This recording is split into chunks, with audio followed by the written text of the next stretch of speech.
દોસ્તો, કેમ છો? મજામાં ને? ઇન્ડોનેશમાં આપનું સ્વાગત છે. આજનો આપણો પહેલો આર્ટિકલ યુનિયન પબ્લિક સર્વિસ કમિશનના બારામાં છે. જો ન્યૂઝ શું છે? Pradeep Kumar Joshi union public service કમિશનના નવા ચેરમેન તરીકે નિયુક્ત થયા છે. જેમ દિનેશ દાસા આપણી જીપીએસસીના ચેરમેન છે, તો તેવી જ રીતે હવે પ્રદીપ કુમાર જોશી યુપીએસસીના ચેરમેન તરીકે પોતાની સેવા આપવાના છે. આની પહેલાં 2015થી પ્રદીપ કુમાર જોશી યુપીએસસી સાથે જોડાયેલા તો છે, પરંતુ અત્યાર સુધી તેઓ ફક્ત મેમ્બર હતા. પરંતુ હવે મેમ્બરમાંથી પ્રમોટ થઈને એમને ચેરમેન બનાવી દેવામાં આવ્યા છે. અને એમણે પ્રદીપ કુમાર જોશીએ મધ્યપ્રદેશ પબ્લિક સર્વિસ કમિશન, એના સિવાય છત્તીસગઢ પબ્લિક સર્વિસ કમિશન, તો આના ચેરમેન તરીકે પણ પોતાની સેવા આપી છે. એટલે કે આમની પાસે ખૂબ જ વધુ અનુભવ છે અને એમના અનુભવનો ફાયદો ઉઠાવવા માટે જ આપણા પ્રેસિડેન્ટે પ્રદીપ કુમાર જોશીને હવે યુપીએસસીના ચેરમેન તરીકે નિયુક્ત કરી દીધા છે. આ મેં તમને બેઝિક ઇન્ફોર્મેશન પ્રદીપ કુમાર જોશી અને કન્ટેક્સ વિશે આપી દીધી છે. હવે યુપીએસસી અત્યારે ન્યૂઝમાં છે, તો આપણી ફરજ બને છે કે આપણે યુપીએસસીના વિશે ડિટેલમાં ઇન્ફોર્મેશન લઈએ.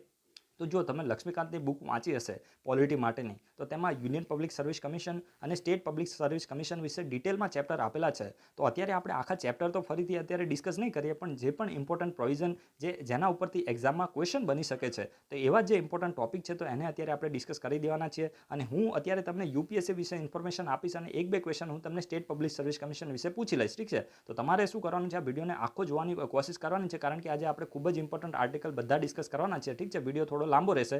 વિડીયો લાંબો લાગે તો તમારે વિડીયોની સ્પીડને થોડી વધારી દેવાની. તો જો યુનિયન પબ્લિક સર્વિસ કમિશન અને સ્ટેટ પબ્લિક સર્વિસ કમિશન એક કોન્સ્ટિટ્યુશનલ બોડી છે. હવે કોન્સ્ટિટ્યુશનલ બોડીનો મતલબ શું થાય? તો જે બોડી માટે સંવિધાનિક જે બોડી છે, તો એનો મતલબ શું થાય કે જે બોડી માટે આપણા કોન્સ્ટિટ્યુશનની અંદર આર્ટિકલ મેન્શન હોય, તો એવી બધી બોડીને આપણે શું કહીએ છીએ? કોન્સ્ટિટ્યુશનલ બોડી કહીએ છીએ. સમજી ગયા? જેમ માની લો કે ફાઇનાન્સ કમિશન છે, તો એક કોન્સ્ટિટ્યુશનલ બોડી છે. એના સિવાય અટોર્ની જનરલ છે, તો એક કોન્સ્ટિટ્યુશનલ બોડી છે. કેગ છે, તો એક કોન્સ્ટિટ્યુશનલ બોડી છે. આના વિશે આપણે ગઈકાલે જ આર્ટિકલ ડિસ્કસ કર્યો હતો. તો આ બધા માટે આપણા કોન્સ્ટિટ્યુશનની અંદર આર્ટિકલ મેન્શન છે. અને યુપીએસસી અને સ્ટેટ પબ્લિક સર્વિસ કમિશન માટે પણ આર્ટિકલ મેન્શન છે. કયો આર્ટિકલ? નોટ ડાઉન કરજો. આર્ટિકલ 315થી લઈને આર્ટિકલ 323 છે આપણા ઇન્ડિયન કોન્સ્ટિટ્યુશનના. તો એ શાની સાથે ડીલ કરે છે? તો યુનિયન પબ્લિક સર્વિસ કમિશન અને સ્ટેટ પબ્લિક સર્વિસ કમિશન સાથે ડીલ કરે છે. અને કયા પાર્ટમાં આવે છે? તો part 14 of the Indian constitution. આ પણ તમે નોટ ડાઉન કરજો કે કોન્સ્ટિટ્યુશનનો પાર્ટ 14 છે, એના આર્ટિકલ 315થી લઈને 323 યુપીએસસી અને સ્ટેટ પબ્લિક સર્વિસ કમિશન સાથે ડીલ કરે છે.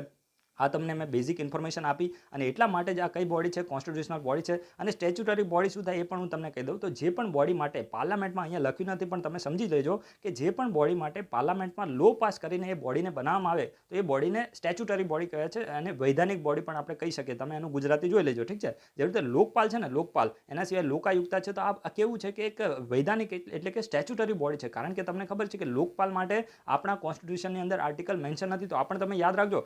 યુપીએસસી તમને કન્ફ્યુઝ કરી શકે છે કે લોકપાલ છે ને, તો એક કોન્સ્ટિટ્યુશનલ બોડી છે. તો એ જે સ્ટેટમેન્ટ હશે એ રોંગ હશે, કારણ કે જે લોકપાલ છે તો એક સ્ટેચ્યુટરી બોડી છે. એના માટે પાર્લામેન્ટની અંદર લો પાસ કરવામાં આવ્યો છે અને પ્રેસિડેન્ટે એના ઉપર સિગ્નેચર કરી છે. ઠીક છે? એટલા માટે એક સ્ટેચ્યુટરી બોડી છે. તો આ મેં તમને બેઝિક ડિફરન્સ કહી દીધો કોન્સ્ટિટ્યુશનલ અને સ્ટેચ્યુટરી બોડી વિશે. હવે જો યુપીએસસી છે ને, તો એક ઇન્ડિયાની સેન્ટ્રલ રિક્રુટિંગ એજન્સી છે. હવે સેન્ટ્રલ રિક્રુટિંગ એજન્સી કેમ છે તમને ખબર છે કે તમે બધા આઈએએસ અને આઈપીએસ જેવી એક્ઝામ માટે પ્રિપેરેશન કરતા હશો. તો ખાસ કરીને જે ઓલ ઇન્ડિયા સર્વિસ છે, જેવી રીતે આઈએએસ છે, આઈપીએસ છે, જો ત્રણ ઓલ ઇન્ડિયા સર્વિસ છે. કઈ કઈ? આઈએએસ છે, આઈપીએસ છે અને આઈએફએસ. હવે આ એફ છે ને, તો એ ફોરેસ્ટ સર્વિસ માટે છે. ફોરેન સર્વિસ સાથે તમારે કન્ફ્યુઝ થવાનું નથી. ફોરેન સર્વિસ કઈ કહેવાય? જેમ તમે જોયું હશે કે વિદેશની અંદર જેવી રીતે પાકિસ્તાન છે, ચાઇના છે, તો એની અંદર ઇન્ડિયાની જે એમ્બેસી હોય, ઠીક છે, હાઈ કમિશન પણ આપણે કહીએ છીએ. તો ખાસ કરીને જે ફોરેનની અંદર ઇન્ડિયાને રિપ્રેઝેન્ટ કરે ને, તો એ ઇન્ડિયન ફોરેન સર્વિસ છે ને, એક સેન્ટ્રલ સર્વિસ છે. આ તમારે યાદ રાખવાનું છે. જેમ આઈઆરએસ છે ને, તો એ સેન્ટ્રલ સર્વિસ છે. આઈઆરટીએસ છે, તો એ પણ સેન્ટ્રલ સર્વિસ છે. પરંતુ ત્રણ જ ઓલ ઇન્ડિયા સર્વિસ છે. અને ત્રણ ઓલ ઇન્ડિયા સર્વિસ કઈ છે? આ તમારે ખાસ યાદ રાખવાનું છે.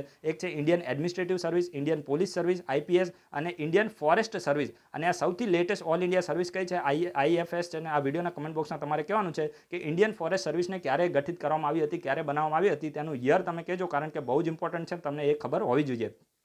તો એના સિવાય જો યુપીએસસી એક તો ઓલ ઇન્ડિયા સર્વિસને તો રિક્રુટ કરે છે. એના સિવાય જે ગ્રુપ એ અને ગ્રુપ બી મેં તમને કીધું, જેમ આઈએફએસ છે, ઇન્ડિયન ફોરેન સર્વિસ છે. એના સિવાય ખાસ કરીને આઈએફઓએસ આને કહી શકીએ. એના સિવાય ખાસ કરીને જે ઇન્ડિયન રેવન્યુ સર્વિસ છે અને આઈઆરટીએસ છે. તો આવી જે સર્વિસ છે ગ્રુપ એ અને ગ્રુપ બી માટેના જે એમ્પ્લોય છે, તો એને પણ રિક્રુટ ઓફિસર છે, તો તેને પણ રિક્રુટ કરવાનું કાર્ય કોણ કરે છે? તો યુપીએસસી દ્વારા કરવામાં આવે છે. અને યુપીએસસીને સૌથી પહેલા ક્યારે બનાવવામાં આવી હતી? તો 1926માં બનાવવામાં આવી હતી. આ યાદ રાખજો. પરંતુ જ્યારે 1926માં યુપીએસસી બની, ત્યારે એનું નામ યુપીએસસી હતું ત્યારે એનું નામ શું હતું? પબ્લિક સર્વિસ કમિશન હતું. પરંતુ જ્યારે 1935નો એક્ટ આવ્યો, યાદ રાખજો, તમે સ્પેક્ટ્રમની અંદર હિસ્ટ્રીમાં વાંચ્યું પણ હશે કે જ્યારે 1935નો એક્ટ આવ્યો તો ત્યારે આ જે પીએસસી હતું ને, તો એમાંથી શું કરી દેવામાં આવ્યું? એફપીએસસી એટલે કે ફેડરલ પબ્લિક સર્વિસ કમિશન કરી દેવામાં આવ્યું. ક્યારે?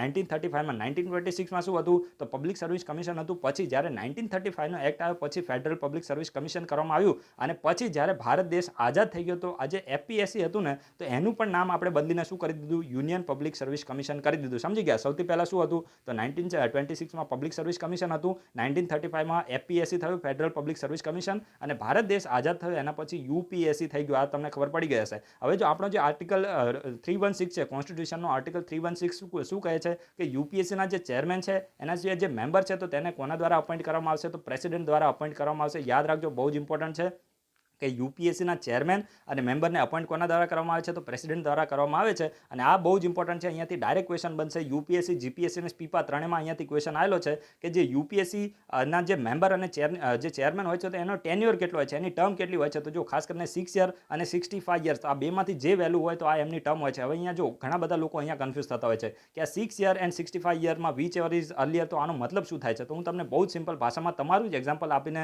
સમજાવું છું. હું તમને અત્યારે યુપીએસસીના ચેરમેન બનાવી દઈશ. ઠીક છે? અત્યારે બેઠા બેઠા તમે યુપીએસસીના ચેરમેન તરીકે ખુદને ઇમેજિન કરી લો. માની લો કે આ એક પ્રેસિડેન્ટ છે અને પ્રેસિડેન્ટે અત્યારે 2020માં તમને યુપીએસસીના શું બનાવી દીધા છે? ચેરમેન તરીકે તમને નિયુક્ત કર્યા છે.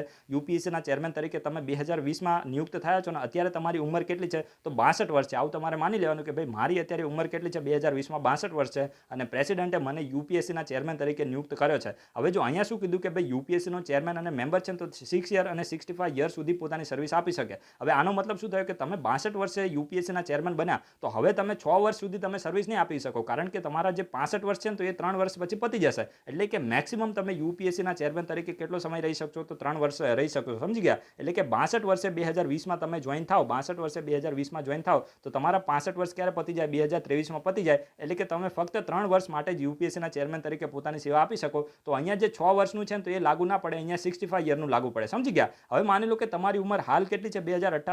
2020 છે ને, તો એમાં તમારી ઉંમર 58 વર્ષ છે અને 58 વર્ષે તમને યુપીએસસી જે પ્રેસિડેન્ટ છે તો તમને યુપીએસસીના ચેરમેન તરીકે 58 વર્ષે નિયુક્ત કરી દીધા. તો હવે અહીંયા 6 વર્ષનો સમય લાગુ પડશે, કારણ કે તમે 58 વર્ષમાં 6 વર્ષ ઉમેરશો ને તો લગભગ તમે અહીંયા 64 વર્ષ સુધી પોતાની જે સર્વિસ છે તો એને આપી શકશો. એટલે કે 65 વર્ષ પહેલાં જે તમારા 6 વર્ષ છે તો તે પતી જશે અને અહીંયા તમે 6 વર્ષ સુધી યુપીએસસીના ચેરમેન તરીકે પોતાની જે સેવા છે તો એ આપી શકો છો. સમજી ગયા? હું આશા રાખું છું કે હું તમને સમજાવવામાં સફળ થયો છું કે માની લો કે તમે 58 વર્ષે યુપીએસસીના ચેરમેન બનો છો તો તમે 6 વર્ષ સુધી જે પોતાની સર્વિસ છે તો આપી શકો છો, કારણ કે તમારા 65 વર્ષ પતી જતા નથી. સમજી ગયા? તો આ બેઝિક ડિફરન્સ છે, તમારે યાદ રાખવાનો છે. તો આ મેં તમને સમજાવી દીધું છે એમના ટેન્યોર વિશે કે આ 6 યર અને 65 યરમાં શું અહીંયા ડિફરન્સ હોય છે. ઠીક છે? તો આશા રાખું છું કે તમને હવે ખબર પડી ગઈ હશે. અને ખાસ કરીને જે આપણો આર્ટિકલ 319 છે કોન્સ્ટિટ્યુશનનો, આર્ટિકલ 319 શું કહે છે કે એક વખત કોઈપણ વ્યક્તિ યુપીએસસીનો ચેરમેન તરીકે રિટાયર થયા પછી કોઈપણ વ્યક્તિ યુપીએસસીના ચેરમેન તરીકે રિટાયર થાય તો પછી ક્યારે પણ રીઅપોઇન્ટ થઈ શકતા નથી કોઈ પણ ઓફિસમાં. યુપીએસસીની વાત નથી. માની લો કે અત્યારે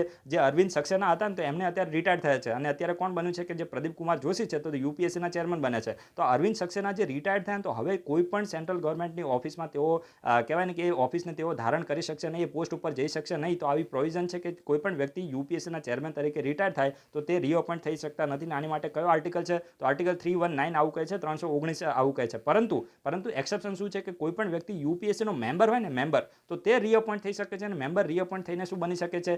યુપીએસસીનો ચેરમેન બની શકે છે અથવા તો કોઈ પણ સ્ટેટ પબ્લિક સર્વિસ કમિશન હોય જે રીતે જીપીએસસી છે તો એનો પણ ચેરમેન બની શકે છે. તો આ એક્સેપ્શન છે, આ તમારે યાદ રાખવાનું છે કે જે ચેરમેન હોય ને તો તે રિટાયરમેન્ટ પછી રીઅપોઇન્ટ થઈ શકતો નથી કોઈ પણ પોસ્ટમાં. ખાલી યુપીએસસીની વાત નથી કે જીપીએસસી કે કોઈ પણ એસપીએસસીની પણ વાત નથી, પરંતુ કોઈ પણ વ્યક્તિ મેમ્બર હોય, મેમ્બર, તો એ મેમ્બરમાંથી રીઅપોઇન્ટ થઈને ચેરમેન બની શકે છે. જેવી રીતે અત્યારે પ્રદીપ કુમાર જોશી હતા ને તો એ મેમ્બર જ હતા, પણ મેમ્બરમાંથી હવે રીઅપોઇન્ટ થઈને શું બન્યા? તો ચેરમેન બન્યા. તો આ બેઝિક ડિફરન્સ મેં તમને કીધો છે. તો આજે મેં તમને જેટલી પણ ઇમ્પોર્ટન્ટ વાતો હતી ખાસ કરીને યુપીએસસી વિશે તો એ મેં તમને કીધી છે ને હજુ પણ ઇમ્પોર્ટન્ટ બીજા જે પોઈન્ટ છે તો એ અત્યારે મેં બાકી રાખે છે. તો બધું અહીંયા અત્યારે ડિસ્કસ ના કરે તો તમારે શું કરવાનું છે? લક્ષ્મીકાંતની બુકને ઓપન કરવાની છે અને યુપીએસસી અને એસપીએસસી વિશે ડિટેલમાં ઇન્ફોર્મેશન લેવાની છે. હવે હું તમને અત્યારે યુપીએસસી અત્યારે ન્યૂઝમાં હતું તો હવે હું તમને એસપીએસસી વિશે 2-3 ક્વેશ્ચનો પૂછું છું. તો તમારે કહેવાનું છે કે જે સ્ટેટ પબ્લિક સર્વિસ કમિશન છે ને તો એના ચેરમેનને કોના દ્વારા નિયુક્ત કરવામાં આવે છે અને ચેરમેનને રિમૂવ કરવા હોય, એમને પોતાના પદથી હટાવવો હોય તો આ હટાવવાનો પાવર કોની પાસે છે? આ બંને થોડું એક્સેપ્શન છે. આ તમારે યાદ રાખવાનું છે કે નિયુક્ત કોના દ્વારા કરવામાં આવે છે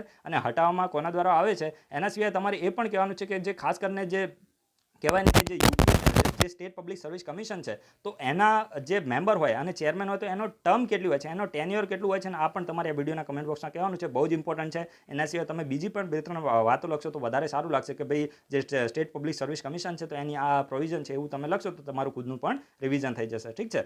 હવે જો એના પછી જે નેક્સ્ટ આર્ટિકલ છે તો તે લોન ટુ વેલ્યુ રેશિયોના બારામાં છે. ખૂબ જ ઇમ્પોર્ટન્ટ આર્ટિકલ છે, ખાસ કરીને યુપીએસસી, જીપીએસસી અને સ્પીપા ત્રણેય એક્ઝામમાં અહીંયાથી ક્વેશ્ચન બની શકે છે. તો અત્યારે લોન ટુ વેલ્યુ રેશિયો ન્યૂઝમાં કેમ છે? તો રિઝર્વ બેંક ઓફ ઇન્ડિયાએ ડિસિઝન લીધો છે કે જે પણ ગોલ્ડના ઓર્નામેન્ટ અને જ્વેલરીને કહેવાય ને કે મોર્ગેજ તરીકે એટલે કે ગીરવે મૂકીને લોન લેવામાં આવે તો એનો લોન ટુ જે વેલ્યુ રેશિયો છે તો તે 90% કરી દેવામાં આવે છે. તો અત્યાર સુધી કેટલો હતો? 75% હતો. હવે તમને એમ થાય કે આ લોન ટુ વેલ્યુ રેશિયો હોય છે શું? કે અત્યાર સુધી 75% હતો અને હવે 90% થયું, તો આનો મતલબ શું છે? તો હું તમને બહુ જ સિમ્પલ લેંગ્વેજમાં અત્યારે સમજાવવાનું છું. માની લો કે તમારી પાસે છે ને 1 કિલો ગોલ્ડ છે અને 1 કિલો ગોલ્ડનું આપણે એક હાઇપોથેટિકલ અત્યારે એક્ઝામ્પલ લઈએ છીએ. 1 કિલો ગોલ્ડની જે કિંમત છે ને તો એ 10 લાખ રૂપિયા છે. હું તમને એક હાઇપોથેટિકલ એક્ઝામ્પલ આપું છું. તમારે કરંટની જે પ્રાઇસ છે એની સાથે અત્યારે લિંક કરવાનું નથી, ફક્ત સમજવા માટે છે. તમારી પાસે 1 કિલો ગોલ્ડ છે અને એની જે વેલ્યુ છે તો તે કેટલી છે? 10 લાખ રૂપિયા છે, આવું આપણે માનીએ છીએ. ઠીક છે. હવે માની લો કે તમારે છે ને એક ઘર લેવું છે અને ઘર માટે તમારે લોન લેવાની છે. કેટલાની? 10 લાખ રૂપિયાની લોન લેવાની છે. ઠીક છે. આ આપણે બધું કોરિલેટ જ કરીએ છીએ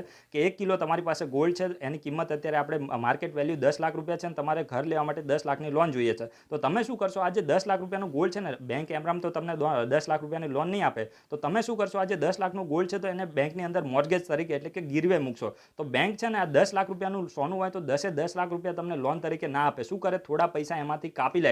એટલે કે લોન ટુ વેલ્યુ રેશિયો અત્યાર સુધી કેટલો હતો? 75% હતો. એટલે કે 10 લાખમાંથી મેક્સિમમ તમને કેટલા? 75%, એટલે કે 7,50,000 રૂપિયાની જ લોન મળતી હતી. સમજી ગયા? તો આ બેઝિક ડિફરન્સ અહીંયા લોન ટુ વેલ્યુ રેશિયોનો થાય. સમજી ગયા? એટલે કે 10 લાખ રૂપિયાનું ગોલ્ડ તમે ગીરવે મૂકો તો 10 લાખ રૂપિયા કોઈ દિવસ બેંક લોન તરીકે આપતી નથી, એના 75% જ આપતી હતી. એટલે કે 7,50,000 જ આવતા હતા. પરંતુ હવે ન્યૂઝ શું છે? અત્યારે ન્યૂઝ એ છે કે જે રિઝર્વ બેંક ઓફ ઇન્ડિયા છે ને તો એને આ લોન ટુ વેલ્યુ રેશિયો 75%થી વધારીને કેટલો ટકા કરી દીધો છે? તો 90% કરી દીધો છે. એટલે કે તમે 10 લાખ રૂપિયાનું ગોલ્ડ ગીરવે મૂકશો તો તમને કેટલા રૂપિયા મળશે? તો 9 લાખ રૂપિયા લોન તરીકે મળશે. સમજી ગયા? તો આ વસ્તુ જે કહેવાય ને કે માર્કેટ માટે ખૂબ જ સારી છે. અત્યારે તમને ખબર છે કે જે આવો ડિસિઝન આરબીઆઈ કેમ લીધો? તો કોવિડ-19ની હિસાબે માર્કેટની અંદર અત્યારે પૈસા નથી, લોકો પાસે અત્યારે પૈસા નથી. ખાસ કરીને જે હાઉસહોલ્ડ છે, સ્ટાર્ટઅપ છે, બિઝનેસ ઓર્ગેનાઇઝેશન છે, આ બધાને લિક્વિડિટીની ખૂબ જ ક્રંચ છે. લોકો પાસે પૈસા નથી. તો માર્કેટમાં પૈસા વધુને વધુ આવે તો એ માટે આરબીઆઈ દ્વારા આ પ્રકારનો ડિસિઝન લેવામાં આવે છે. તો loan to value ratio increase થાય. આપ જો આ પ્રકારના સ્ટેટમેન્ટ યુપીએસસી ફોર્મ કરી શકે છે કે loan to value ratio increase થાય તો માર્કેટની અંદર લિક્વિડિટી વધે છે. તો આજે કહેવાય ને કે સ્ટેટમેન્ટ ખૂબ જ સાચું હશે, કારણ કે 90% લોન ટુ વેલ્યુ રેશિયો થયો તો એનો મતલબ એ થયો કે લોકોએ 10 લાખ રૂપિયાનું સોનું ગીરવે મૂક્યું તો લોકોને પૈસા કેટલા મળ્યા? 9 લાખ રૂપિયા. પહેલા કેટલા મળતા હતા? તો 7,50,000 રૂપિયા જ મળતા હતા. એટલે કે 1.5 લાખ રૂપિયા વધારે મળશે. તો આ 1.5 લાખ રૂપિયા છે તો એને લોકો ઇકોનોમીની અંદર યુઝ કરી શકશે ને. સમજી ગયા? તો લોન ટુ વેલ્યુ રેશિયો જ્યારે ઇન્ક્રીઝ થાય તો માર્કેટની અંદર લિક્વિડિટી વધે છે, અને જ્યારે loan to value ratio decrease થાય તો માર્કેટની અંદર લિક્વિડિટી શું થાય છે? ઓછી થાય છે. તો આ ડિફરન્સ તમારે યાદ રાખવાનો છે. અને યુપીએસસી આ જ પ્રકારના ક્વેશ્ચન પ્રિલિમ એક્ઝામમાં પૂછતી હોય છે, સ્ટેટમેન્ટ ફોર્મ કરી શકે છે. ઠીક છે. હવે જો ખાસ કરીને જે લોન ટુ વેલ્યુ રેશિયો છે ને તો એક પ્રકારે વધારે ને તો ત્યારે બેંક માટે રિસ્ક ઊભું થાય છે. હવે રિસ્ક ઊભું કેમ થાય? માની લો કે બેંકે જો પહેલા છે ને 7,50,000 રૂપિયા આપ્યા હતા. ઠીક છે. તો સોરી, હા, 7,50,000 આપ્યા. તો એનો મતલબ એ થયો કે બેંક પાસે જે 2,50,000ની શું હતી? એક પ્રકારે સિક્યોરિટી કહેવાય. માની લો કે એ વ્યક્તિ છે ને એ પૈસા પાછા ના આપે તો બેંક પાસે પોતાના જે 2,50,000 રૂપિયા તો સેફ કહેવાય ને. પરંતુ હવે શું થયું? હવે ફક્ત બેંક પાસે 1 લાખ જ રૂપિયા સેફ રહ્યા, કારણ કે હવે તો એને 9 લાખ રૂપિયાની લોન આપી દીધી. સમજી ગયા? તો આ લોન ટુ વેલ્યુ રેશિયો જ્યારે વધી જાય તો બેંક ઉપર થોડું રિસ્ક ઊભું થાય છે. અને આના હિસાબથી જ્યારે લોન ટુ વેલ્યુ રેશિયો વધે તો સામે ઇન્ટરેસ્ટ રેટ પણ વધે છે. આ યાદ રાખજો, બહુ જ ઇમ્પોર્ટન્ટ હું સ્ટેટમેન્ટ બોલી રહ્યો છું. આ બધું મેં અહીંયા લખેલું છે, એટલા માટે હું તમને અહીંયા ડાયરેક્ટ સમજાવું છું, કારણ કે મારી આદત કેવી છે કે મને સમજાવવું વધારે ગમે છે. અહીંયા હું તમને લાઈનો વાંચીને એકદમ બકતો રહું તો એ તમને ખબર ના પડે. પણ હું અહીંયા જે લખેલું છે ને એ જ વસ્તુ તમને સમજાવું છું કે જ્યારે loan to value ratio increase થાય તો બેંકની ઉપર શું વધે છે? રિસ્ક વધે છે. અને જ્યારે રિસ્ક વધે તો એનો ઇન્ટરેસ્ટ રેટ પણ વધી જતો હોય છે. તો આ પણ તમને ખબર પડી કે ઇન્ટરેસ્ટ એટલે વ્યાજનો દર પણ વધી જતો હોય છે. અને મેં તમને જેટલું પણ સમજાવ્યું આ બધું અહીંયા ડિટેલમાં મેન્શન છે, આ તમે અત્યારે વાંચી લેજો. ઠીક છે. તો અત્યારે મેં તમને આ લોન ટુ વેલ્યુ રેશિયો શું છે તો એના વિશે ડિટેલમાં ઇન્ફોર્મેશન આપી છે. હવે તમારી માટે એક ક્વેશ્ચન છે, મને હંમેશા ક્વેશ્ચન પૂછવો ગમે છે, તમને ખબર છે. હું લિંક કરીને તમારું રિવિઝન કરાવું છું. તમે સોવરન ગોલ્ડ બોન્ડ સ્કીમ વિશે તમે વાંચ્યું હશે અને ઘણા બધા લોકોએ આના વિશે કહેવાય ને આના વિશે આર્ટિકલ આવતો જ રહે છે. તો તમારે આ વિડીયોના કમેન્ટ બોક્સમાં કહેવાનું છે કે આ સોવરન ગોલ્ડ બોન્ડ હોય છે શું, આને કોના દ્વારા કોના બિહાફથી ઇસ્યુ કરવામાં આવે છે. તો આ વિડીયોના કમેન્ટ બોક્સમાં સ્કીમ વિશે તમારે 2-3 ઇન્ફોર્મેશન આપવાની છે. અને જો તમે જ્યારે આન્સર લખો ને તો તમે ટ્રાય કરો કે એક્ઝામના પોઈન્ટ ઓફ વ્યૂ જે ઇમ્પોર્ટન્ટ પ્રોઇઝ હોય ને, જે પોઈન્ટ હોય એને જ તમે લખવાની કોશિશ કરો, કારણ કે મારે છે ને હું પર્સનલી દરેક આન્સરને ચેક કરું છું. જેવી રીતે તમે આથી થોડા દિવસ પહેલાં જે સાઇટ છે ને એના વિશે દરેક લોકોએ આન્સર આપ્યો હતો, પણ દરેક લોકો છે ને સાઇટ્સ વિશે એક વસ્તુ લખવાનું ભૂલી ગયા હતા. મારે તમને કહેવાનું પણ હતું કે જે સાઇટ્સ છે ને તો તેનું બીજું નામ વોશિંગ્ટન કન્વેન્શન પણ છે. મેં લગભગ 15 જેટલી કમેન્ટ વાંચી હતી, પણ 15 જેટલી કમેન્ટમાં કોઈ પણ એવું નહોતું લખ્યું કે જે સાઇટ છે તો તેનું બીજું નામ વોશિંગ્ટન કન્વેન્શન પણ છે. તો આવી જે ઇમ્પોર્ટન્ટ વસ્તુ હોય તો તમે લખવાની કોશિશ કરો, કારણ કે હું દરેક આન્સરને પર્સનલી રીડ કરું છું અને પછી જ રિપ્લાય આપું છું. જે પણ લોકોના આન્સર આમ તો બધાના બેસ્ટ જ હોય છે, પરંતુ મને કહેવાય ને કે ડેલી હું 1 બાય 1 દરેક લોકોના જે એફર્ટ્સ છે તો તેને રેકગ્નાઇઝ કરતો રહું છું. તો તમે જ્યારે આન્સર લખો તો ટ્રાય કરો કે પ્રિસાઇઝલી તમે આન્સર લખવાની કોશિશ કરો. એક્ઝામ માટે રેલેવન્ટ પોઈન્ટ હોય એ જ તમે લખો, તો મને પણ એને રીડ કરવામાં સહેલું રહેશે. કારણ કે જ્યારે મારે પણ દિવસમાં બીજા ઘણા બધા કામ હોય છે, તો આની પાછળ હું થોડો સમય અલગથી નીકાળું છું. તો તમારે એકદમ આન્સરને પ્રિસાઇઝલી લખવાની કોશિશ કરવાની છે. તો આ પણ તમે નોટ ડાઉન કરી લેજો કે જે સાઇટ્સ છે તો તેનું બીજું નામ શું છે, વોશિંગ્ટન કન્વેન્શન છે. ઠીક છે.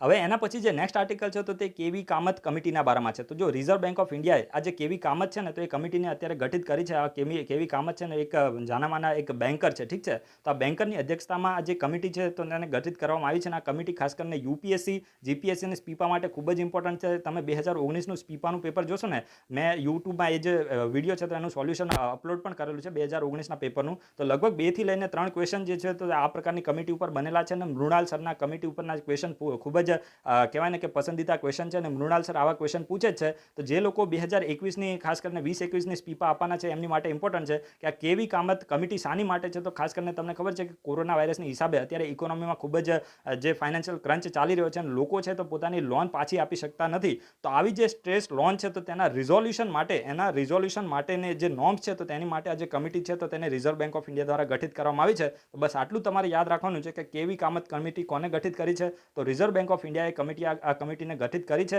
અને શાની માટે છે તો ખાસ કરીને કોવિડ-19ની હિસાબે જે પણ સ્ટ્રેસ લોન થઈ છે તો એ સ્ટ્રેસ લોનનું રિઝોલ્યુશન કઈ રીતે લાવવું, તો એના માટે આ જે કમિટી છે તો તેને ગઠિત કરવામાં આવી છે. અને આ કમિટી પોતાનો જે રિપોર્ટ છે તો તે 30 દિવસમાં આપશે. અને બાકી આ કમિટીના કોણ મેમ્બર છે તો આ બધી ફાલતુ વસ્તુ છે, અહીંયાથી કોઈ ક્વેશ્ચન બનાવવાનો નથી. તમારે એટલું જ યાદ રાખવાનું આ કમિટીના ચેરમેન કોણ છે. તો કેવી કામત કમિટી છે તો એના ચેરમેન કોણ છે, તો જે કેવી કામત જ એના ચેરમેન છે. અને કોવિડ-19ની હિસાબે જે પણ સ્ટ્રેસ લોન થઈ છે તો એનું રિઝોલ્યુશન કઈ રીતે લાવવું, તો તેની માટે આ કમિટી પોતાની રેકમેન્ડેશન આપશે. ઠીક છે. એના પછી જે નેક્સ્ટ આર્ટિકલ છે તો તે સ્ટેટ માટે છે, ખાસ કરીને જે મહારાષ્ટ્રના રિલેટેડ આર્ટિકલ છે. પરંતુ જે ડીવાયએસઓ અને એસટીઆઈ જેવી એક્ઝામ છે એના સિવાય જે પીઆઈની એક્ઝામ છે તો ત્યાં આ પ્રકારના ક્વેશ્ચન બની શકે છે. યુપીએસસીમાં અને સ્પીપામાં ક્વેશ્ચન નહીં આવે. તો હું તમને પહેલાં પણ ક્લિયર કરી દઉં છું. જો અત્યારે ન્યૂઝ શું છે કે મહારાષ્ટ્ર ગવર્મેન્ટે ગૂગલ સાથે પાર્ટનરશિપ કરી છે. શાની માટે? કે મહારાષ્ટ્ર સ્ટેટની અંદર જેટલી પણ સ્કૂલો આવેલી છે તો એની અંદર ડિજિટલ એજ્યુકેશનને ઇન્ટ્રોડ્યુસ કરવા માટે જે ડિજિટલ એજ્યુકેશનલ ટૂલ છે તો તેની માટે મહારાષ્ટ્ર સ્ટેટે અત્યારે ગૂગલ સાથે પાર્ટનરશિપ કરી છે. સમજી ગયા? એટલે કે મહારાષ્ટ્ર સ્ટેટની અંદર લગભગ 2.3 કરોડ જેટલા જે વિદ્યાર્થીઓ છે, એના સિવાય જે શિક્ષકો છે તો તેમને ડિજિટલ એજ્યુકેશન અને ઓનલાઈન લર્નિંગ સાથે એમને કહેવાય ને કે એક ઇન્ક્લુઝિવ દરેક લોકો ઓનલાઈન એજ્યુકેશનને એક્સેસ કરી શકે. તો એ માટે પાર્ટનરશિપ કોની સાથે કરી છે? તો ગૂગલ સાથે પાર્ટનરશિપ કરી છે. અને ગૂગલ જે પોતાના various online e learning tool છે, જેવી રીતે જી શૂટ ફોર એજ્યુકેશન છે, ગૂગલ ક્લાસરૂમ છે અને ગૂગલ મીટ છે, તો આ બધા જે પોતાના જે ટૂલ છે તો હવે મહારાષ્ટ્ર ગવર્મેન્ટને પૂરું પાડશે. તો અહીંયાથી ક્વેશ્ચન તો એવો જ બનશે કે જે રિસેન્ટલી કયા સ્ટેટે ગૂગલ સાથે ઓનલાઈન એજ્યુકેશન ટૂલ્સ માટે પાર્ટનરશિપ કરી છે, તો તમારે આન્સર આપી દેવાનો છે કે મહારાષ્ટ્ર. ઠીક છે. એના પછી જે નેક્સ્ટ આર્ટિકલ છે તો તે ખૂબ જ ઇમ્પોર્ટન્ટ છે. અને એ જે આર્ટિકલ છે તો એક રિપોર્ટના બારામાં છે. ટ્રાફિક ઇન્ડિયાએ એક રિપોર્ટને રિલીઝ કર્યો છે. અને જે રિપોર્ટ છે તો એનું નામ શું છે? Spotted in illegal wildlife trade. Spotted in illegal wildlife trade report છે. તો તમને યુપીએસસી પૂછી શકે છે કે જે spotted in illegal wildlife trade report અત્યારે રિસન્ટલી ન્યૂઝમાં હતો તો આને કોને રિલીઝ કર્યો છે? તો ટ્રાફિક ઇન્ડિયાએ આ રિપોર્ટને રિલીઝ કર્યો છે. અને જો આ જે રિપોર્ટ છે તો ખાસ કરીને ઇન્ડિયાની અંદર જે લેપર્ડ જોવા મળે છે, જેને આપણે કોમન લેપર્ડ પણ કહીએ છીએ, આના વિશે આપણે આર્ટિકલ આજથી થોડા દિવસ પહેલા ન્યૂઝ પણ આના વિશે ડિસ્કસ કરી હતી કે જે વાઇલ્ડલાઇફ ઇન્સ્ટિટ્યૂટ ઓફ ઇન્ડિયા છે તો આ ઇન્ડિયન કોમન લેપર્ડ છે તો એના વિશે ખાસ કરીને એક સર્વે પણ રિલીઝ કરવાની છે. અને ગ્લોબલ ટાઈગર સેન્સસના ભાગરૂપે તો અત્યારે ફરીથી આ ઇન્ડિયન કોમન લેપર્ડ અત્યારે ન્યૂઝમાં છે કે જે ટ્રાફિક ઇન્ડિયા છે તો તેને અત્યારે એક ઇન્ડિયન કોમન લેપર્ડ ઉપર એક એની જે સીઝર અને મોર્ટાલિટી છે તો એના ઉપર એક સર્વે કન્ડક્ટ કર્યો છે, એક સ્ટડી કન્ડક્ટ કરી છે. અને આ સ્ટડીના હિસાબથી ઇન્ડિયાની અંદર 2015થી લઈને 2019 સુધી લગભગ 747 જેટલા જે લેપર્ડ છે તો તેની ડેથ થઈ છે. અને એમાં 747ની ડેથ થઈ છે અને 596 જેટલા જે લેપર્ડ છે તો તેને ઇલીગલી શું કરવામાં આવે છે? કિલ કરવામાં આવે છે. ઇલીગલ વાઇલ્ડલાઇફ ટ્રેડ માટે એમનો શિકાર કરવામાં આવે છે. યાદ રાખવાનું છે. હવે આ નંબર અહીંયાથી એક્ઝામમાં આવવાના નથી, પણ જે મેં તમને આ રિપોર્ટ કીધો ને, આ રિપોર્ટ કોને રિલીઝ કર્યો છે? તો ટ્રાફિક ઇન્ડિયા આ રિપોર્ટ રિલીઝ કર્યો છે. અને મેન્સમાં તમારે કંઈ પણ લખવાનું આવે તો તમે લખી શકો છો કે આ એપ્રોક્સિમેટ 750 જેટલા જે લેપર્ડ છે 2015થી 2019માં એને ડેથ થઈ છે. અને લગભગ 600 જેટલા જે લેપર્ડ છે તો એને ઇલીગલ વાઇલ્ડલાઇફ ટ્રેડ માટે એમનો પોચિંગ એટલે કે શિકાર કરવામાં આવે છે. તો આ તમને ખબર પડી ગઈ. હવે જો આ ટ્રાફિક અત્યારે ન્યૂઝમાં છે ને તો આપણે ટ્રાફિક વિશે અહીંયા થોડી ઇન્ફોર્મેશન લઈએ તો જો ટ્રાફિક છે ને એક international wildlife trade monitoring network છે. શું છે?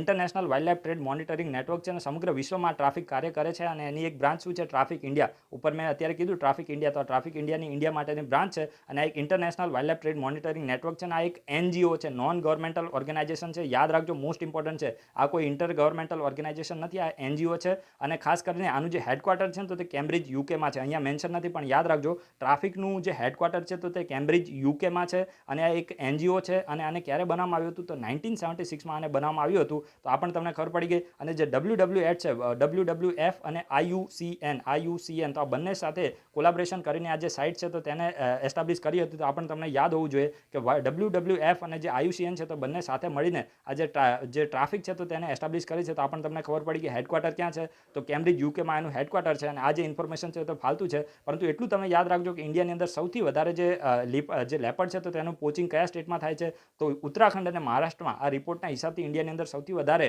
જે ઇલીગલ પોચિંગ છે તો તે ક્યાં જોવા મળ્યું છે? તો ઉત્તરાખંડ અને મહારાષ્ટ્રમાં જોવા મળ્યું છે. કોનું? તો કોમન લેપર્ડ. ઠીક છે.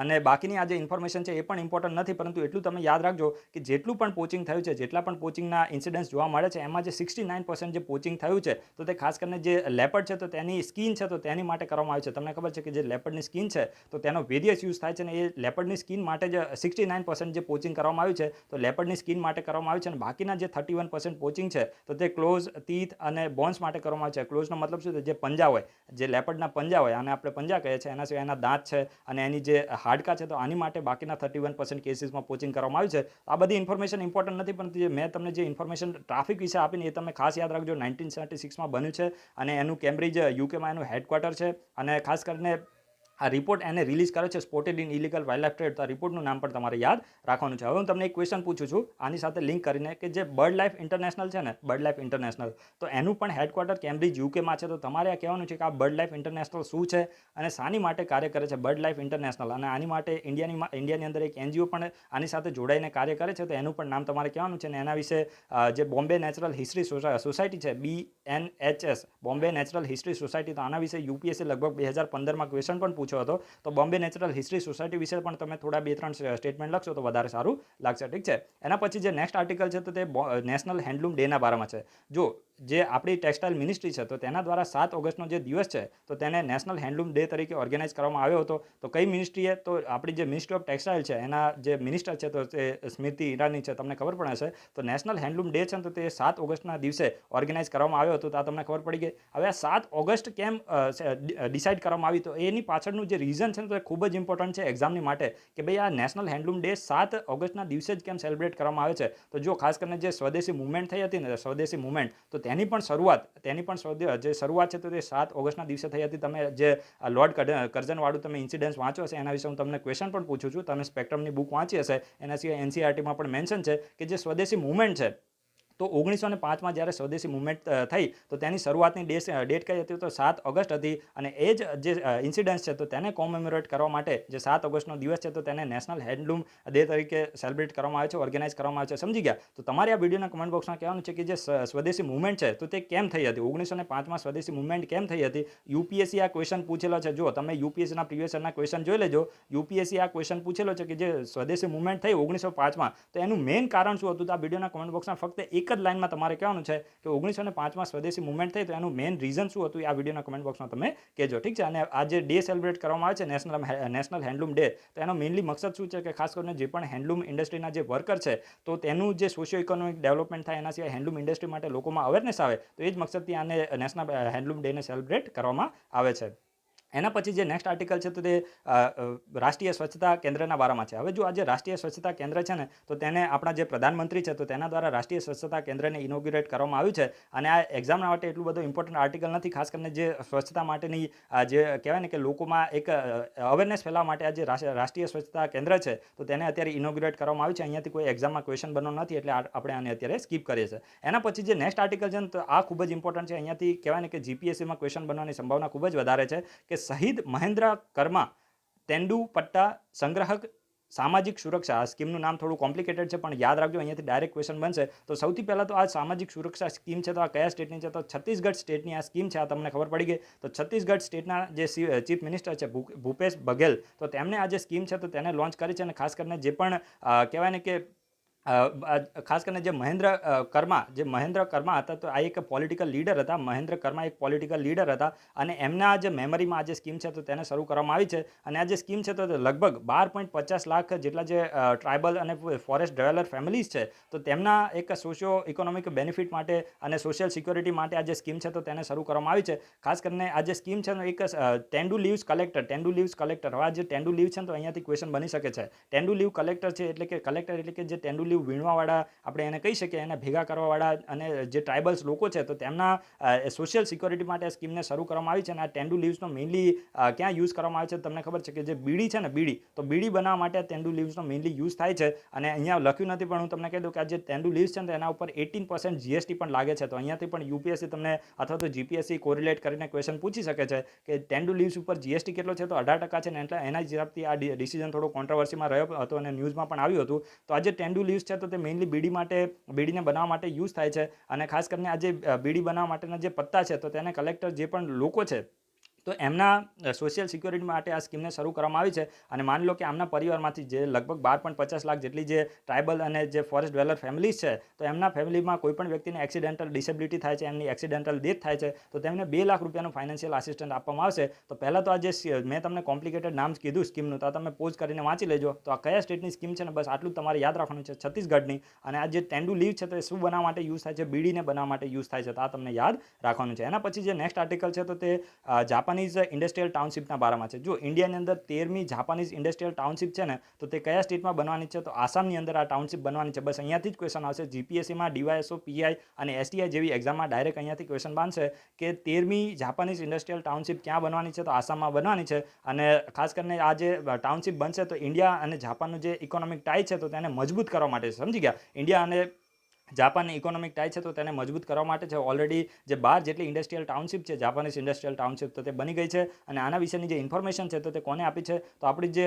Department of promotion of industry and internal trade છે તો તેના જે સેક્રેટરી છે ગુરુપ્રસાદ મહાપાત્રા, આ પહેલાં એરપોર્ટ ઓથોરિટીના ચેરમેન પણ હતા. એ પણ હું તમને કહી દઉં, એરપોર્ટ ઓથોરિટીના ચેરમેન હતા. નરેન્દ્ર મોદીના ખૂબ જ નજીકના માણસ છે અને કહેવાય ને કે એક IAS ઓફિસર છે. અને પહેલાં એરપોર્ટ ઓથોરિટીના ચેરમેન તરીકે હજુ જ હમણાં આમને કહેવાય ને કે પોતાની સર્વિસ પૂરી કરી છે. અને હવે એમને department of promotion of industry and internal ટ્રેડના અત્યારે સેક્રેટરી બન્યા છે. અને આના વિશેની જે 13th જે જાપાનીઝ ઇન્ડસ્ટ્રીયલ ટાઉનશીપ છે તો એના વિશેની ઇન્ફોર્મેશન આ સેક્રેટરીએ આપી છે ગુરુપ્રસાદ મહાપાત્રાએ. તો આ બેઝિક ઇન્ફોર્મેશન તમારે યાદ રાખવાનું છે કે 13મી જાપાનીઝ ઇન્ડસ્ટ્રીયલ ટાઉનશીપ ક્યાં બનવાની છે? આસામમાં બનવાની છે. ઠીક છે? સો ગાઈઝ, આપણે બધા આર્ટિકલ ડિસ્કસ કરી લીધા છે. વિડીયો ગમે તો લાઇક કરવાનું થોડું રાખો. લાઇક બહુ ઓછા લોકો કરે છે. ના ગમે તો ડિસલાઇક કરો, પરંતુ વિડીયોના કમેન્ટ બોક્સમાં જરૂર કહો કે ભાઈ આ કારણથી અમને વિડીયો ગમ્યો નથી, અમે એમાં સુધારો કરીશું. અને જેટલા પણ ક્વેશ્ચન તમને પૂછવામાં આવ્યા છે, જેમ આજે મેં તમને સ્ટેટ પબ્લિક સર્વિસ કમિશન વિશે 2-3 ક્વેશ્ચનો પૂછ્યા, એના સિવાય સોવરેન ગોલ્ડ બોન્ડ વિશે ક્વેશ્ચન પૂછ્યા, અને જે બર્ડ લાઈફ ઇન્ટરનેશનલ ક્વેશ્ચન એના વિશે ક્વેશ્ચન પૂછ્યો છે, અને જે સ્વદેશી મુવમેન્ટ થઈ તો આનું મેઇનલી કાર્ય જે રીઝન છે તો તે શું હતું? તો આ બધા ક્વેશ્ચનના આન્સર આપવાનો દરેક લોકો પ્રયત્ન કરજો. દરેક લોકો બધા તમે સારા જ આન્સર આપો છો, પરંતુ આપણે વારાફરતી દરેક લોકોના જે એફર્ટ્સ છે તો તેને આપણા ગ્રુપની અંદર રેકગ્નાઇઝ કરીશું. So guys, thanks for watching. તમારા બધાનો દિવસ શુભ જાય.